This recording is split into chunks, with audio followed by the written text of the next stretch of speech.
The radical right fairy tale, which is now an accepted folk myth in many groups in America, pictured the recent history of the United States in regard to domestic reform and in foreign affairs as a well-organized plot by extreme left-wing elements. This myth, like all fables, does in fact have a modicum of truth.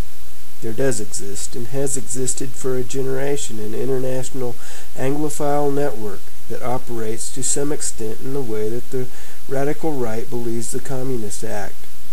In fact, this network, which we may identify as the roundtable groups, has no aversion to cooperating with the communists or any other group, and frequently does so. I know of the operations of this network because I have studied it for 20 years and was permitted for 2 years in the early 1960s to examine its papers and secret records. I have no aversion to it or to most of its aims, and have for much of my life been close to it and to many of its instruments. I have objected both in the past and recently to a few of its policies, notably to its belief that England was an Atlantic rather than a European power, and must be allied or even federated with the United States, and must remain isolated from Europe.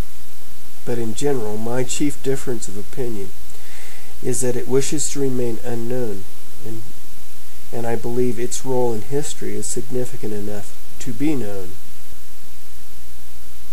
At the end of the War of 1914, it became clear that the organization of this system had to be greatly extended.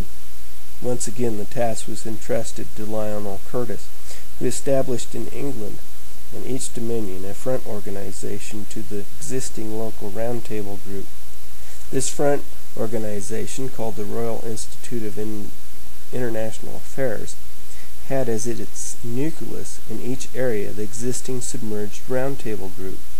In New York, it was known as the Council on Foreign Relations, and was a front for J.P. Morgan and Company in association with a very small American roundtable group.